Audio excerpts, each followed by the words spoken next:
Good evening, listeners, wherever you may be. Just a quick update before we start the show. We are super excited to announce that we have been invited back to Anime Expo to run another Gundam trivia panel. So if you're planning to attend Anime Expo 2025 in Los Angeles, California, please stop by our panel and participate. We'd love to have you.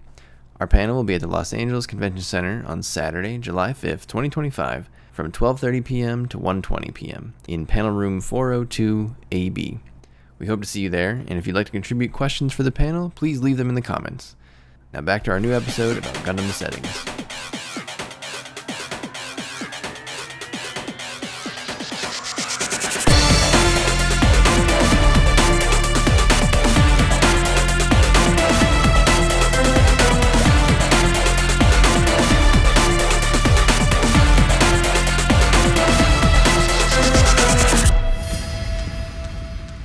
Hey everybody, welcome back to Colony Drop, your favorite Gundam podcast. My name is Isaac. And my name is Brian, and this is a podcast where we talk about anything and everything related to the Mobile Suit Gundam franchise, from the anime to the music to the movies to the models to the clothes to the food. Isaac, you name it, we do it all. That's right, Brian. This is more than just a Gundam podcast. Would you say we're the Gundam podcast? Well, Isaac, we're the only Gundam podcast that I listen to, so therefore, yes. Bandai and Sunrise, they just keep sending in those emails, don't they? Oh, every day I get a new one from Tomino-san, and you know what? We're regular pen pals at this point. The agents are just kicking down the studio door, saying, "Come on over to Bandai Sunrise." Please, Brian Sama, please. Every day, Tomino-san writes, "Why don't they take your ideas, Brian?"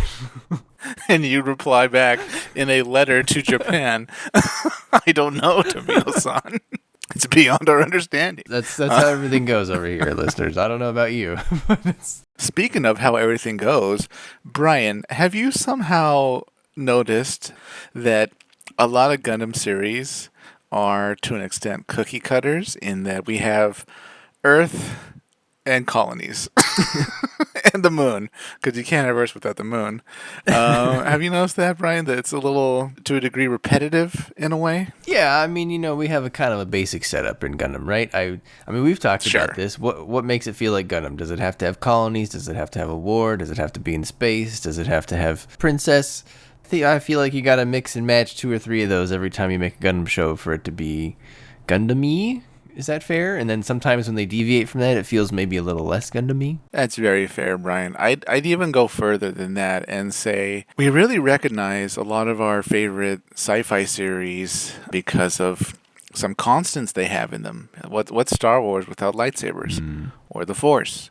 Or, space battles? What would be Star Trek without little phasers? Or having an organization called the Federation? Or a ship called the Enterprise?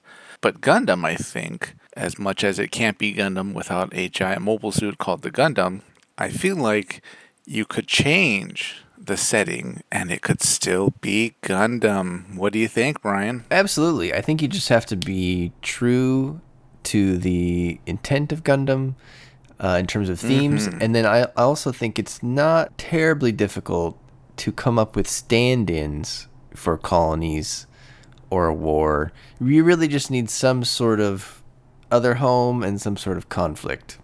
I feel like if you get 1 or 2 of those, and as long as you kind of keep the Gundam iconography, the Gundam imagery, you could be pretty successful. Speaking of success, Brian, 2 recent times where we did have Earth and some colonies around Earth as the setting that were really successful, I feel like, was Iron-Blooded Orphans. Excellent show. Starts around Mars. I mean, yeah, they go to Earth, but hey, a lot of it took place around Mars. And this one may be less so successful in my opinion, but The Witch from Mercury. Absolutely. They didn't really go to Mars. I'm sorry, they didn't really go to Earth that much. Instead, a lot of it was at the school, if you think about it, and in space, at different space stations or colonies, Lagrange points. But I feel like that show did well enough in presenting us a new setting. And speaking of new settings, Brian, I feel like today's episode should be devoted to our ideas for new settings other than Earth, where there could be a new Gundam show or movie, one-shot, what have you, just new settings for a great Gundam story. What do you think? I love it. I got 4 of them prepped for you. But there's one thing I want to say about Witch from Mercury is, Oh, where no. one place it didn't go, Isaac? Into same-gender marriage. Well, that too. I meant a more physical place, but it definitely went there. Well, no. I think they went to Luna for a little bit. You want a hint? I don't think they actually didn't go to a colony cylinder. Is that what you mean? No, they didn't go to Mercury. Oh, of course. It was only referred to in passing. Oh, God, what a missed opportunity. Speaking of new settings, they had it in the title, and then they just didn't go. It's like a movie for like the Chronicles of Narnia. They stay in like, I don't know, New York. It's like someone sells you an apple pie, and there's no pie when you open the box. There's what cake would be in there? Like instead, cherry, Yeah, I got you carrot cake. It's like, what? And then they're like, but we know you like cake, and it was like, I know, but the box said apple pie. Yeah, it's like, well, don't you want a slice? It's a pretty good cake. And they're like, I well, guess so. I'll have it, but this isn't really what you told me it'd be. Also, where's the witch? Okay. 4. Impressive, Brian. Impressive. Now, before we go into your list and my list, I only have 3. Is there anything you can tell the listeners about, like maybe a way you went about this, a strategy you had in mind, anything like that? Or was this totally just what creativity sparked in the neurons inside your skull? So I went with things that kind of just came to me, but I did sort of think about a few things. And those were, one, do I need colonies? Or what can I use as colony stand-ins? Okay. And then do I need a war, or what can I use as a conflict or war stand-in to facilitate that? And then I had to decide if I wanted these to take place in an existing timeline or a new timeline. Okay. Then I also had to decide how different I wanted my sphere or setting to be. Do I want it to be radically different or just a little different? I'm glad you mentioned that last part about how different than our usual Gundam. Because as we know, as we found out with like G-Savior and the Awakening of the Trailblazer movie, sometimes a new idea doesn't take you down a good path. Yeah, sometimes too much change can be a little too much. Yeah, we're now in a new setting, a new sci-fi other than Gundam. You wouldn't want to alienate your audience. Oh, zing. Hi-yo, low bridge. Write that one down, listeners. You can use that. We'll add that to the list of puns Brian does a few times a year. There used to be, did you ever listen to, there's a very famous radio show here in Los Angeles. It used to be called Kevin and Bean. Of course. They used to do a segment, Isaac. Did you ever listen to that? Where their segment was called, Would You Like to Take That Back? And then they would play embarrassing things people said. And then the people who said it they would have the opportunity to decide if they would like to take that one back. No, I don't recall that. I feel like you would play that one for me and decide if I would want to take that one back, but I will not take it Why? back. It stands. It was flawless. No, don't you dare take that back. It was on target, Brian. You don't throw the puns around that often, but when you do, they're bullseyes. Okay. So it's funny you mentioned that because my list is in order of very familiar to unfamiliar. And there's only 3, but like I kind of approach this as setting first, not like what would the whole side story be and all that. So if you're worried we're just going to talk about like side story ideas this whole episode, no. At least me, I'm trying to focus more on the settings that I put out and maybe a little bit of like very loose ideas for where Gundam could go with this setting. But our goal is to just kind of toss out some different settings because as great as content can be for Gundam, that's like the Earth and the colonies nearby it, we've seen that all before. A breath of fresh air would be appreciated, and a big way to do that is new settings. So, Brian, what's first on your list? I don't know if you want to go in what order, like your most favorite to least favorite, or least favorite to most interesting, or... Yeah, I'll give you the one that came to mind first. And I agree. I kind of focused on setting first. I do have some plot details in the sense that sometimes the setting dictates the plot, because I had to ask myself, why are we having this story here and not somewhere else, I guess, if that makes sense. So the first one, the immediate one that came to mind, Isaac, is we've had stories on Earth, we've had stories on Mars, we've had stories on Jupiter. But to my knowledge, with maybe the exception of some side stories, I thought maybe one of the seed strays took place here. But I tried looking that up and I couldn't find it. So I thought someone said something happened here, but maybe not. This is codename Asteroid Belt Gundam. Ooh. So this would be a series that takes place mostly or entirely in the asteroid belt. So for those of you who don't know your solar system, beyond Earth is Mars, and beyond Mars is Jupiter. But between Mars and Jupiter is actually quite a big distance, and between the two lies the asteroid belt. And there are a lot of asteroids. And actually, there's a really cool map that NASA has that shows you most of the named asteroids in the asteroid belt. It's pretty cool. You can zoom in and out. And when you look at it, Isaac, you think to yourself, wow, in all these named asteroids, I could have asteroid colonies. So instead of space cylinders, you could have colonies built into the asteroids. Wow. The fun thing about that is some obviously asteroids, move around. They have some sort of orbit. I was thinking instead of, normally Gundam takes place in colonies that are at Lagrange points. Here it might be fun if perhaps you just kind of live on these colonies that orbit the sun as part of the asteroid belt. But maybe one asteroid colony decides that they should be in charge, and instead of orbiting calmly, they stop their orbit and basically conquer all the other colonies as they come by. We'll call them Asteroid Xeon for the time being. And they would be your protagonists. And, it'd be a cool thing. You could, because sometimes you see on the news, Isaac, you could show like asteroids that are made out of gold or platinum or whatever, They've identified those in space that are flying around. They're totally impractical to go reach those, but they do exist. So it could be fun just to see things in the asteroid belt. And maybe at the end, they go to the Earth for a final showdown or something where they get destroyed, Tekkadan style, by the spoilers for Iron Blood Orphans, by whatever Federation type entity is lurking at Earth. But that would give us a very different story. I feel like if you're out in the asteroid belt, those colonies out there are probably purpose-built for mining. I don't really know why else you'd be in the asteroid belt. The world itself today would love more precious metals. I mean, what if that's why they're out there? If you're gonna go into space, you're gonna need lots of resources. So I bet you would. And what better place than an asteroid belt? Wow, I never would have guessed you would have picked an asteroid belt as a setting for really a Gundam story. Yeah. And more to the point, I had no idea. I'm guessing collectively humanity has spent so much time naming asteroids in the asteroid belt. Are you looking at that map? There's so many, right? I'm looking at the names here. The types of names vary greatly. We have an asteroid named Mary Alice. Yep. And then another one named Masamitsu. There's also Apophis. That one's been in the news quite a bit, right? Wow. I think my favorite was the one named Anne Frank. Wow. The more I think about it, why wouldn't people name asteroids, Well, how fitting would that be if Anne Frank came back for vengeance on the Earth? Oh my God. The asteroid's going to land straight on Germany. Just wiping it out just like Sydney. Germany, you asked for it. This has been a long time coming. It took her a few hundred years, but she came back. We might have to delete this part of the podcast. Oh my God. So in your setting, you envision there's good colonies and bad colonies? I don't know if they're necessarily good or bad. I think there's just these colonies that have a purpose, which is probably resource gathering, mining, basically. And then there's and I assume they're under the thumb of the Federation or whatever standing organization you want. And then one colony just gets tired and is like, no, I'm the best asteroid around. Wow. And I'm going to stop myself from orbiting. Maybe they install some engines or something, and they just start going the other way, or they just stay there and they wait for the next one to come by, take them out.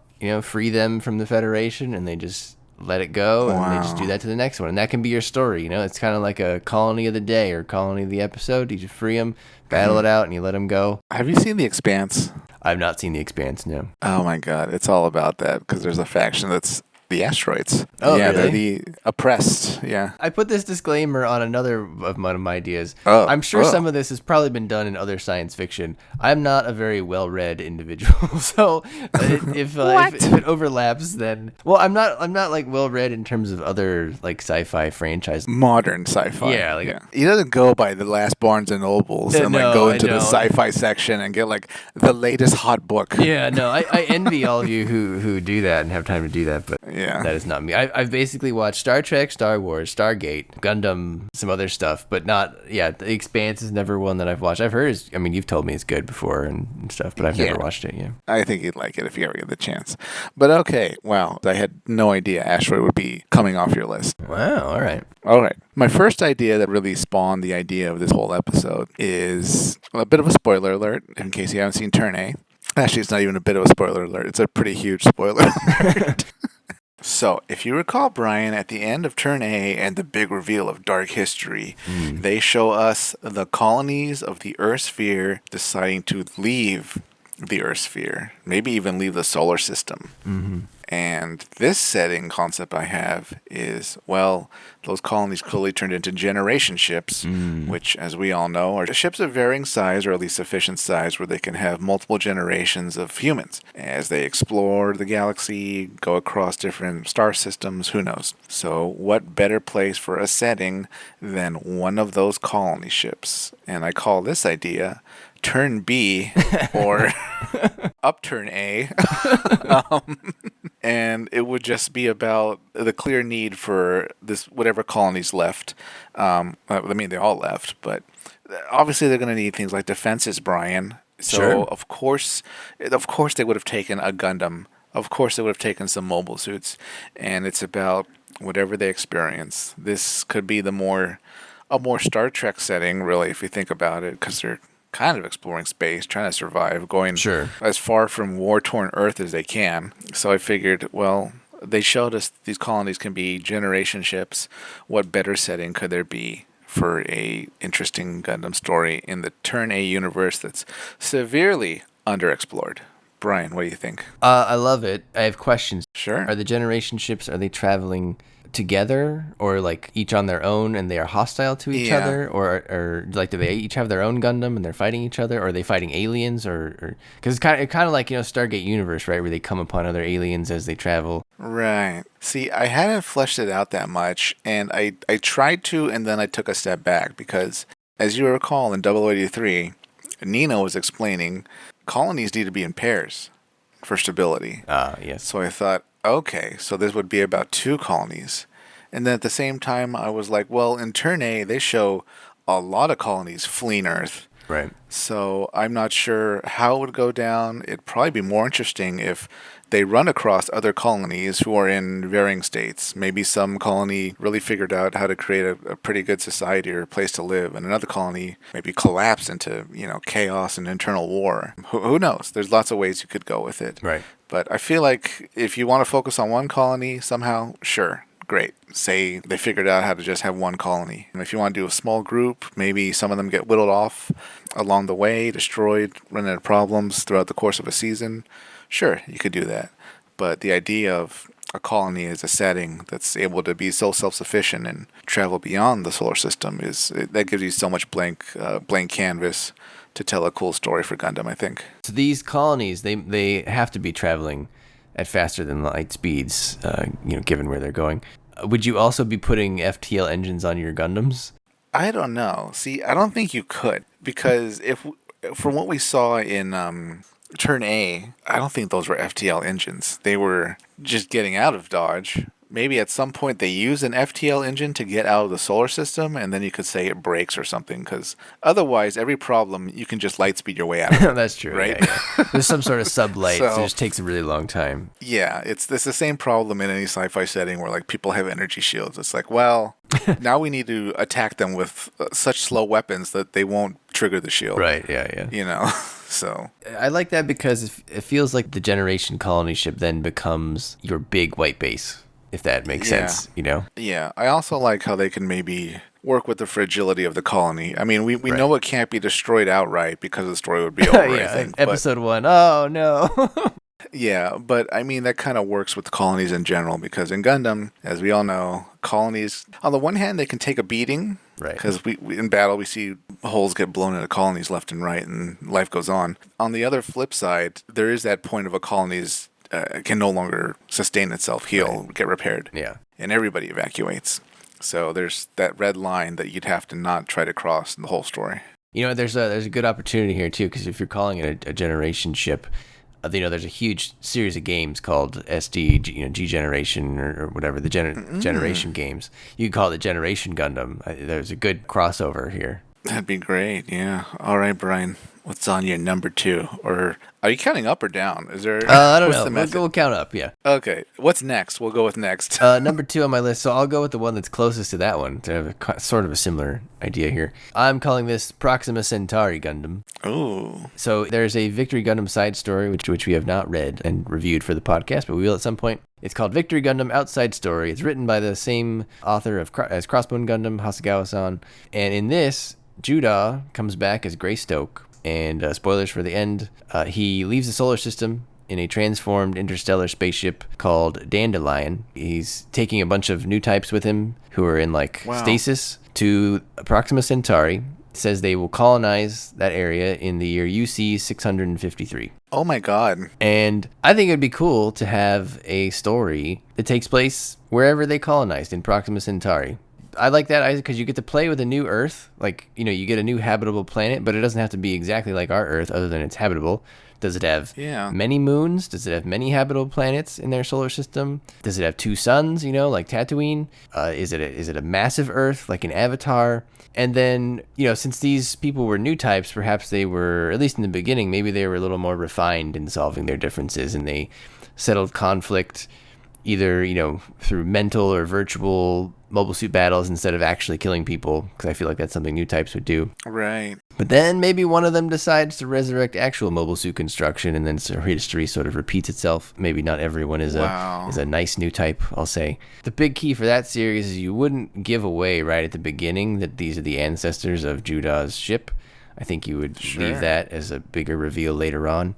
You'd probably have to reveal in episode 1 or 2 that they're building real mobile suits, but because they'd be using a new calendar, I'm sure. I don't think they'd be. Yeah. It's not like they'd be like, yeah, but UC 653. I think once you're far out from Earth, all bets are off. So yeah, I think that'd be kind of fun. That's very similar to what you're saying. This was just focused on the one ship because that's what happened in that one story. I thought, why haven't we done this already? It gives you an opportunity to have a new Gundam show that's fresh, but it's also sort of related to the old one. Yeah. Maybe the Gundam they have is a little double Zeta reminiscent or Zeta reminiscent. So I think it could be fun. And plus, you know me, I like the lore, Isaac. So this is pretty deep lore from the side story manga from 1995 that probably no one's read. So I think it's a good idea. That sounds great. I love the connection that would have with the UC as we know it here in the Earth sphere. Right. And it doesn't contradict anything, right? They just went out and did something somewhere else. So it can coexist with whatever you want. Right. And I take it they're in like a type of cryosleep, right? Yeah, I mean, obviously we haven't read it, but if you look at some of the screenshots that are online, they're just in, the typical stasis pod looking things. Yeah. Okay. What's great about that is that even though it'll take hundreds of years to reach Proxima Centauri and the planets in the system there, once they're there, the tech they have will be what we know in the UC. So there won't be a huge visual change like in Gaia Gear, which is far into the future of the UC. So we get pretty traditional looking mobile suits and tech that we're all familiar with, just a different main planet. Colonies would look the same, I imagine, since they're bringing over all that science. I'd be very curious if over the generations, though, like what beliefs and myths and stories they've carried over. Maybe they have sort of a boogeyman called Xeon or something like that in their stories, or there's sort of a messiah figure called I don't know, White Devil or Amuro or something like that. There's a lot of space where you could sort of craft an interesting society that last remembers the Earth sphere at war, and they only have vague memories of that war still going on as they were leaving. Yeah, the boogeyman has a new name, and his name is the Zombie Man. Yeah. The children get told nightmare bedtime stories about the Zombie Men. You better go to sleep or Axis will find you, something like that. We should play, Pilots and Titans. There you go, yeah. Oh, yeah, you could imagine, think of the silhouette of the Big Zom. It's kind of demonic, right? That would be a good boogeyman-type character. Yeah, it's just how religion would be and stuff like that. Their government, some of it might be based on the Federation. I don't know. Hard to see how it goes. Yeah. It's obvious that I think both of us like that sort of generational colony. You're leaving the solar system, going somewhere else. Man, Stargate Universe was a pretty good show. I wish they would have been able to finish that. You lost me there, Brian. I think it got better towards the end. I think it did. It was finding its footing, and then It's a case of the ship was sinking, and then they realized they could turn on the pumps. Yeah. But it was too late at that point. It was too late.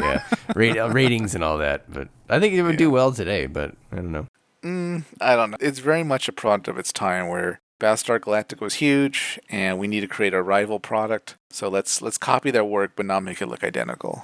Yeah. Unfortunately, it wasn't as successful as it could have been, and I'd argue it kind of put the nail in the coffin of Stargate. Well, it did, because there really hasn't been anything else. No. This one show ruined everything, unfortunately. So, but that's a different podcast. Halidor the Ori. Okay, Brian. My next one is actually, I was inspired, believe it or not, watching Awakening of the Trailblazer. Oh, no. As you recall, this might be one of the only times in Gundam, the handful of times, I should say, actually, where we see Jupiter, right? Yes. And then, of course, out of Jupiter comes the ELS fleet and their mothership. Very unusual use of Jupiter. Yep. I don't even think we really hear why it came out of Jupiter, but that story had huge problems. But I did think it was very cool that we had a planet so visually distinct be part of the story. However, we both know, Brian, that Saturn is the most visually interesting looking planet in our solar system, right? Oh, yeah. I think we can all agree on that. It's got those sexy rings. Come on. Absolutely. Yeah. Who doesn't like rings? Onion rings. They're great.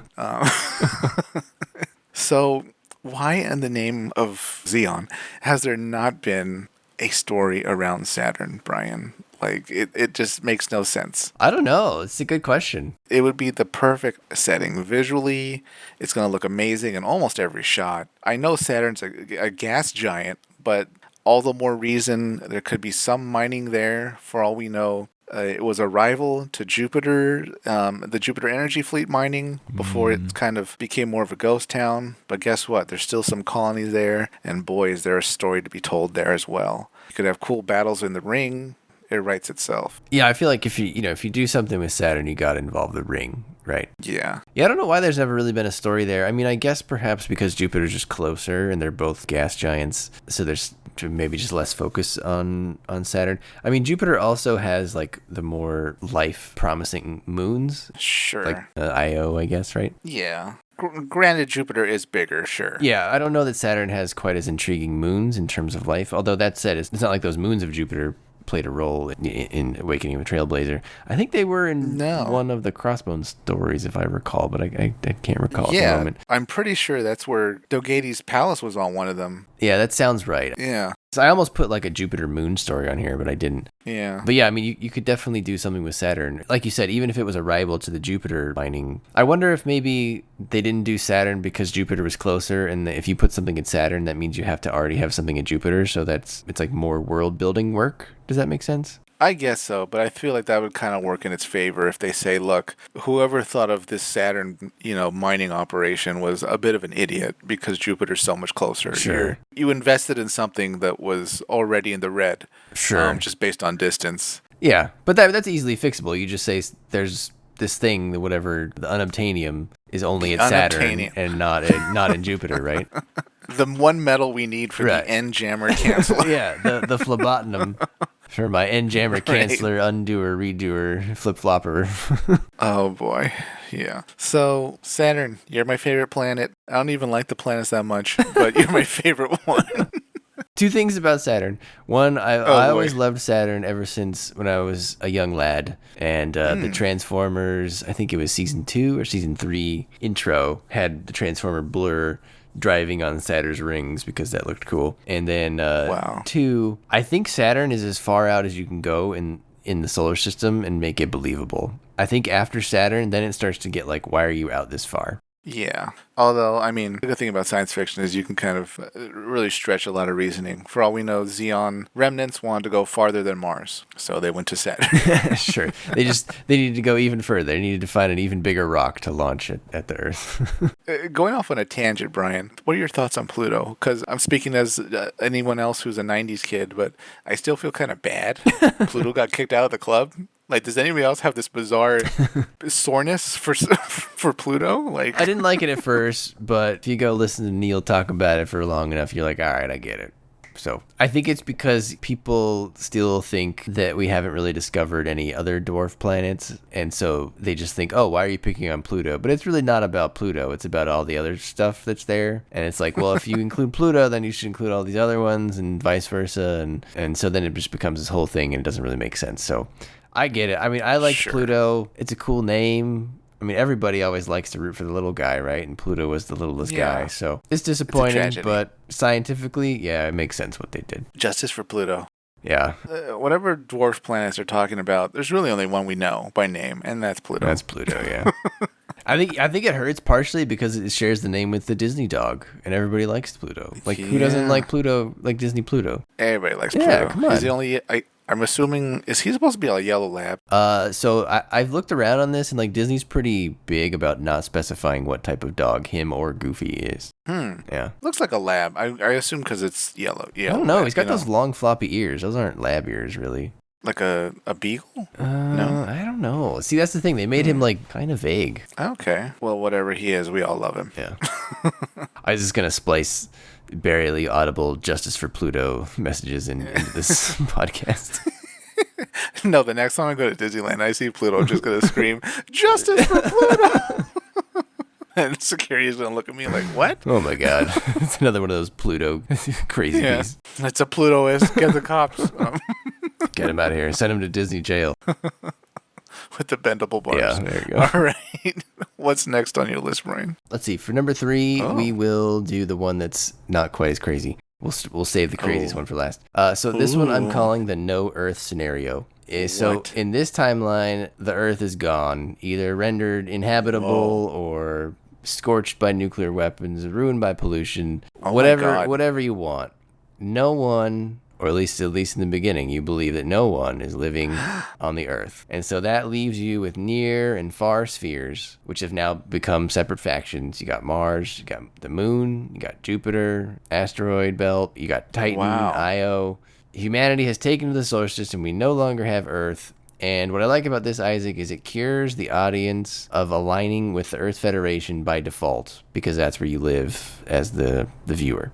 Sure. Right. It's like if you just watch Gundam, you're like, oh, the Earth must be the good guy, right? Gets rid of that bias. And so it's a little bit fresher. Then you can choose, oh, do I like Mars? Do I like the Titans? Do I like, the asteroid people? Or whatever.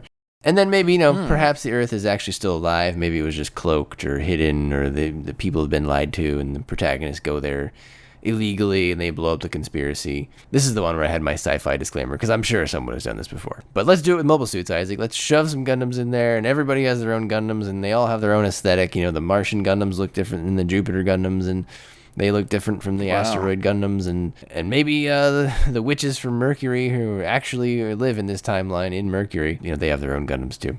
Wow. So I have a new setting by removing Earth from the equation. Yeah, okay.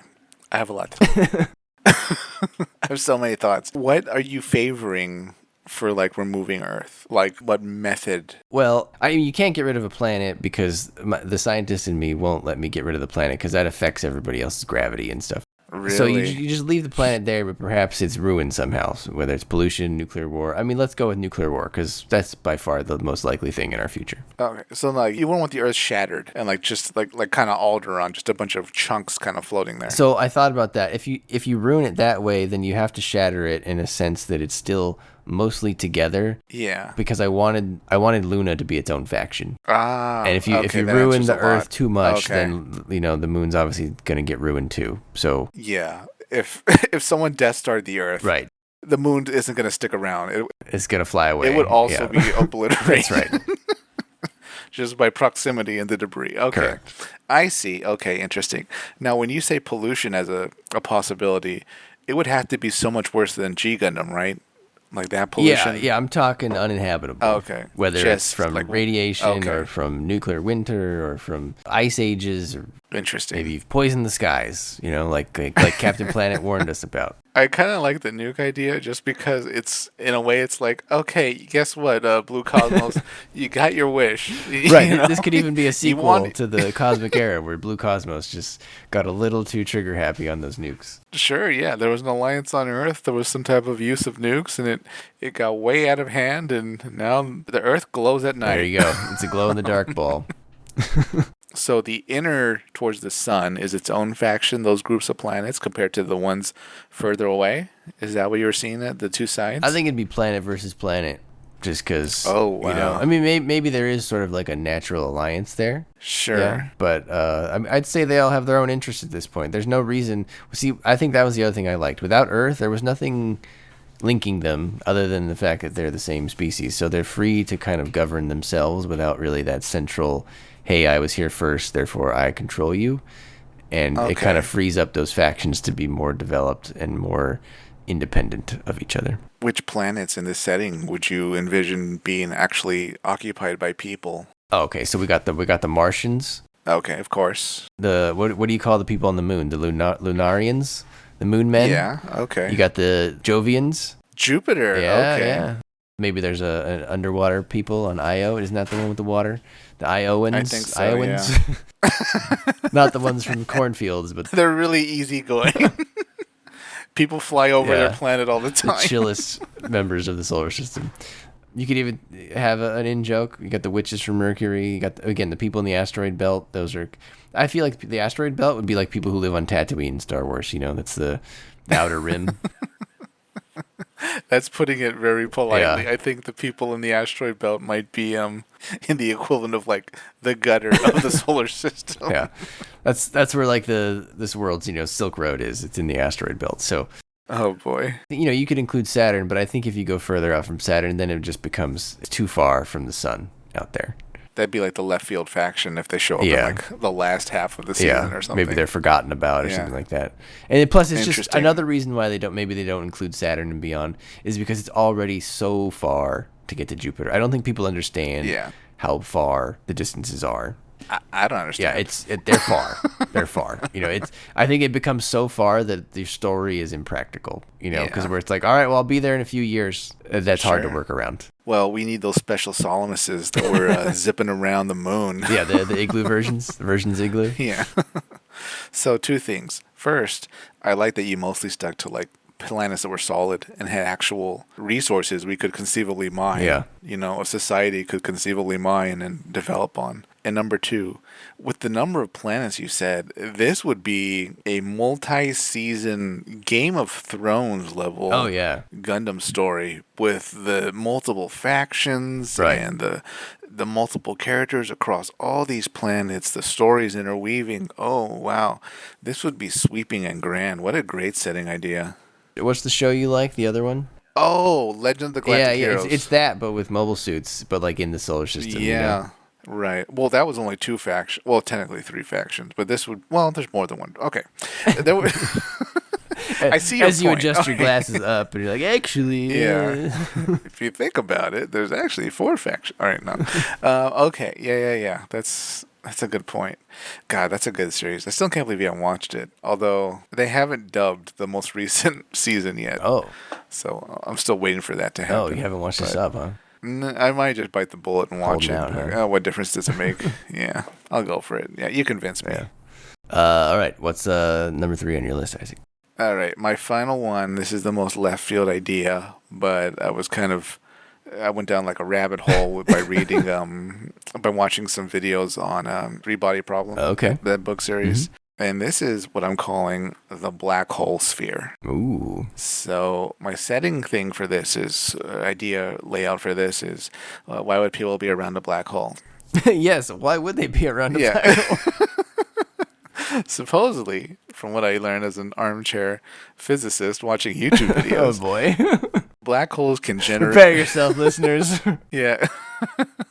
Now, granted, this is all totally accurate science. Black holes can conceivably generate near infinite amounts of power, which is great, right? Mm-hmm. However, black holes will be increasing in number as we get closer towards the end of the universe, the big crunch, whatever you call it. That's fair. But the last survivors of humanity, Brian, who somehow make it to this point. Those poor saps, by the way. Yeah. In this dark universe with almost no stars, would crowd around a black hole in their future colonies. And this would be the setting, as they're desperately holding on for life to the power of the black hole, and then maybe even sending ships through the black hole to go across space and time into other Gundam universes Ooh. to try and survive. I like it. So it's Stargate Gundam. Sort of. Yeah. Except the planet and the area where the gate's at is going to be destroyed by darkness. Got it. Okay. After a certain point. It's like a one-way trip, essentially. I think they do come back to kind of report back. You know, some Gundam universes are more welcoming than others, and some are just probably hellholes. But yeah, it's kind of a way to also, you know, jump into other Gundam universes and side stories like Chrono Gundam RDO. Yeah, I was gonna say, is this just a backdoor pilot for Chrono Gundam? And you're pretty much. This is Chrono Gundam with new head dressing. You know. I like it. I like it. That's how many stories are built around a black hole? Not too many. You got to set this far in the future because you're right. They are very powerful. Yeah. They're so powerful that tech would have to be pretty advanced to be able to even get close to the black hole. Yeah, absolutely. But given the timeline, I assume technology is far enough advanced to where the limit is not necessarily technology, but now their limit is number of stars left in the universe, which is a very depressing thing to think about, to be honest. Yeah, the point where, like, was it entropy keeps increasing? Yeah. Everything's literally falling apart around you. You're going to want to start making more Gundams to jump through the black hole and see what's on the other side if more humans can be saved by going through. Yeah, the layperson term would be heat death of the universe. There you go. Well, we need heat. Not going to be a lot left in that universe. I mean, maybe they could try to make new stars or something. That's really the only way out of that predicament, I suppose. Make new stars. Yeah. Star making Gundam. I don't know how you would do that. You would need to transport massive amounts of material. So that's what they show in the end credits music. The Gundam flying around with a gun that shoots stars. A star shooter, yeah, Gundam star shooter. There you go. It makes stars. There you go. I thought you were going to say he was going to be carrying a massive shovel and he was going to be moving material. And I was like, I don't think it's going to be enough. We did it. We'll rebuild the universe one shovel scoop at a time. Both of those accessories will come with the figure. It'll come with the Gundam shovel and also the star shooter gun. It's a beam shovel. He gets the job done. Okay, Brian. What's next on your list? The final one. I think you'll like this one. Ooh. I'm calling this High Fantasy Gundam. And this is inspired by, for whatever reason, Escaflowne has made it into my YouTube short algorithm lately. And wow. I'm a big fan of that aesthetic, even though I've never really watched Escaflowne from start to finish. But I have watched Aura Battler Dunbine, which is basically, like I've said before, Fantasy Gundam, also by Yoshiyuki Tomino. Sure. I think it would be a good change of pace if we just had a High Fantasy Gundam. So instead of colonies, we have kingdoms. Those kingdoms are at war. Instead of new technology, mobile suits are lost technology. A la Turn A little bit. But perhaps each kingdom, I don't know how these people, if it's lost technology, I don't know how they're going to maintain them. So perhaps each kingdom is powered by some sort of mobile suit master mold equivalent that may as well be magic as far as they're concerned. It's pumping these things out. Interesting. Wow. I think the aesthetic does need to lean high fantasy, a la, again, Escaflowne, Dunbine, 5-star stories, which I think you and I were just very taken by when we encountered the model kits at one of those conventions. Which, by the way, if you're a fan of 5-star stories, like, what's up with the author? Like, just gatekeeping his story. Like, he doesn't want anyone to read that thing, basically. I don't know if we've talked about that, Isaac, but that's another discussion. But 5-star stories has some really cool designs. And yeah. But so I think the Gundam, the mobile suit aesthetic in here has to be a little more of that aesthetic. But maybe the main one looks a little RX-78-ish, you know, in the face, colors, etc. Maybe this is a little too close to Turn A, but I'm trying to aim more for high fantasy than Turn A, which I think was a little more middle, more later than high fantasy, you know? Yeah, absolutely. Almost, God, what would you call it? A mix of diesel punk? But yeah, not quite steampunk, but like more, diesel punk mixed with sci-fi. Yeah, I've never even heard the term diesel punk. I like that. That's a good term, yeah. Oh, Brian, there's so many punks. I'm sure there's are. Solar punk, there's diesel punk, there's steampunk, there's cyberpunk. What's this? Is this Tolkien punk? I don't even think it would qualify as punk. I don't know. Well, see, this is the issue. We have to figure out, like, how are they powering these things? Like, you were describing your setting, and then in my head I thought, oh, if this is like some fallen society that still has like mobile suits that they're kind of referred to as like their knights or something, or their warriors, then the way out of this, to kind of make it plausible for why they're maintaining stuff, is each little kingdom's religion has like a temple and an oracle in it. And of course, the oracle is actually an AI, Brian. Oh, okay. It's a leftover. And that AI mostly is aware that, okay, things have gotten really bad, but it can still reliably give information on, well, you're going to need a class of people that are kind of the tech priests, right? The tech priesthood that maintains these things, or you're going to need a class of warrior knights that can, become pilots and stuff. So it can, when the kingdom's in trouble, they usually talk to the oracle. Yeah, that's kind of what I was thinking, because it's, if you're aiming for fantasy, then they will have to maintain these things. If we're going to say it's lost technology, then they need some way to make it and repair it. They're obviously not going to do it themselves with their own knowledge, so they have to have, to your point, some sort of AI. That was my, I guess you're a more modern person. You said AI. I said a mobile suit master mold, like the old X-Men villain. But whatever it is, it has to essentially be magic to them. Computer brain. Yeah. Brian's got a mainframe computer. No, but I was thinking it has to be something that's capable of fabrication, which is why I picked Master Mold. Yeah, that makes sense too. Wow, I can just see like in these kingdoms too, like their version of heaven is like, well, one day you'll pass away and go up to a colony. Right. Yeah, with Mother Lala, Yeah, sure. You'll ride the green and red light. Yeah. Or something. Yeah, if you commit too many sins, you'll go to Xeon. So many, or Axis or something. The 11th level of Xeon is where they'll send you. May your soul fall like a colony. Oh, jeez. And shatter and burn upon the ground. Maybe one of the kingdoms is, the kingdom of Jabro, stuff like that. Yeah. Well, they're just, they're constantly under attack. Yeah. It's very easy to invade them via underwater tunnels as well.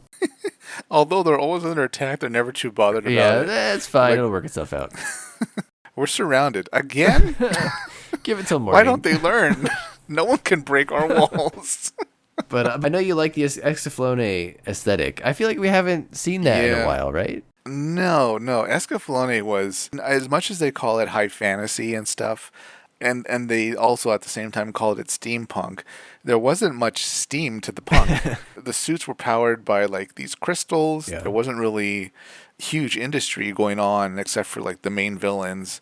But I mean, their tech wasn't really anything too radical compared to what the good guys had. Man, this really makes me want to watch Escaflowne again. It's on my to-do list to do a rewatch. It's also a short series. But yeah, a high fantasy Gundam would be very different. And I'm going to actually say it, Brian. This setting would be very polarizing. Oh, 100%, yeah. I would almost say that like the rarity of tech in this setting should be so rare that like it's a huge thing when they figure out how to fire one beam. yeah, or it'd be, in the hands of a few or something. So yeah, there's only the King's mobile suit is able to fire like one beam once a year or something. I agree that it would be very polarizing. I don't know that it would be any more polarizing than if someone did our G Wrestler or that type of stuff. I guess though, to the thing you said earlier when we first started, like if I'm looking to make a new Gundam show, I kind of actually want it to be different, because I feel like the Universal Century, and to maybe a lesser extent Cosmic Era, like they've got the colony thing on lockdown. I don't know that we need another show that has the same colony setup. Like we already have that timeline. Yeah. I feel like if you're going to make a brand new one, just pardon the pun, but shoot for the moon, like go big or go home. Yeah, that's a great way of looking at it. I mean, I feel like at this point, if you want to see the setting you know and love, that you're very familiar with, the colonies and Earth, there's going to be a lot of UC content from here till the end of time. And we'll always be making new UC content too, by the way. It's not like it's going to go away. So you're always going to get your colonies. Someone's going to give you your colony fix. Yeah, so any story that Bandai and Sunrise decide to do outside of the UC, go for broke. Please, go nuts. Have really interesting characters, different designs, have a new setting. There's nothing to lose and everything to gain. I'm sure it can be polarizing, but the good thing about polarizing stuff too is that everybody wants to talk about it. So all the Gundam fans are probably going to have a strong opinion on it. There'll be discussions online, and it'd be great. So yeah, I'm all for this setting, Brian. I'd love to learn more about it. Maybe we'll flesh it out or something in an episode. That sounds great. Plus, if you go big, what's the worst that could happen?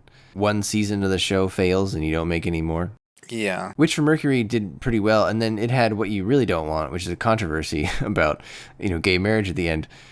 And I would say largely the fandom's kind of over it. You don't really hear about it anymore. Like, we've all moved on to GQuuuuux, right? So if you go big and it doesn't work, like, the worst case scenario is it just didn't work for that 1 year, and you can make a new show the next year. And they're already managing multiple Gundam things at the same time. So just have another one, that was the phrase, in the chamber, so to speak. So I don't know. I feel like you got to go for it. From kind of a merch perspective, Brian, I wonder if you'll agree with me on this or disagree, but it's difficult to make knight armor not look cool. Oh, 100%. I would be much more excited about high fantasy Gundam designs than I am the GQuuuuux designs. No offense to anyone who loves the GQuuuuux designs. I know I've talked to a few of you out there who does. You know who really likes them is Australian Isaac. He's a big fan. Wow, he likes those legs. Oh, by the way, I had a good conversation with him. Oh my God. He pointed out to me, and they did mention this in the show, which, by the way, listeners, and we haven't mentioned this on the podcast because we're not a news podcast because we're always so behind. But I mean, the GQuuuuux has started airing, Isaac. You can go watch the first, I think, 2 or 3 episodes. And at the time of this recording, you have to get Amazon Prime though. There is a dub. So you can go watch it dubbed. Do I? Yeah. Well, I think I know exactly where to find it. You know our podcast stance. Yeah. But he pointed out that the GQuuuuux, the spoilers, maybe if you don't want to hear this speculation, then go somewhere else for a few minutes. But the GQuuuuux itself, it has teeth, Isaac. It essentially has a muzzle on it. Huh. You watched Evangelion, you know what happens when that muzzle comes off and those teeth open up. Oh no. So I don't know if that's where this is headed, but it feels very Evangelion to me. It's a very good bet. I think so. But we'll see. So, but my point is, I know there's some people who like that aesthetic. But to your point, if you just think of like a Gundam in knight armor, man, that's cool. Yeah. As we say this in an episode right after the episode where Brian said that the Black Knight armor for Freedom was one of his least liked designs. That's true. However, there's context. I think context is important. Like, everything else looks normal, and then it's like, I got a bunch of knight-looking people over here. I was like, I don't get it. Oh, but even God, then, I feel like if you movie. put that next to Escaflowne or Dunbine or 5-Star Stories, there's no question which one looks better. Come on. Great point. You can't tell me the Black Knights are on the same level as those other shows. True. Well, I'd love to see. God, could they do mono eyes? Yeah, why not? Of course. Yeah. God.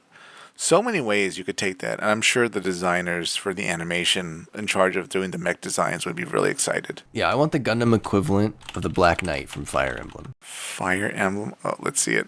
Wow. Oh my God. Is that like a final boss? Yeah, he's one of the bad guys. I bet. Okay, that looks pretty awesome. See, you take that Black Knight versus the one we got in Freedom. Come on. It's pretty much ready to go. It just needs a mono eye in there. Yeah, there you go. Have a mono eye tilt around in that tri area and a beam cape. There you go. Oh, gotta have a beam cape. Why not? Well, listeners, what do you think should be a new setting for Gundam? What idea do you have for a new location other than Earth and the Moon and the little colonies around it? What do you got in your mind besides the Earth sphere? Let us know in the comments below. And also let Isaac know your stance on Pluto and whether you think that an injustice has been wrought by the scientific community. So, well, we're gonna get rid of some states just because they're small.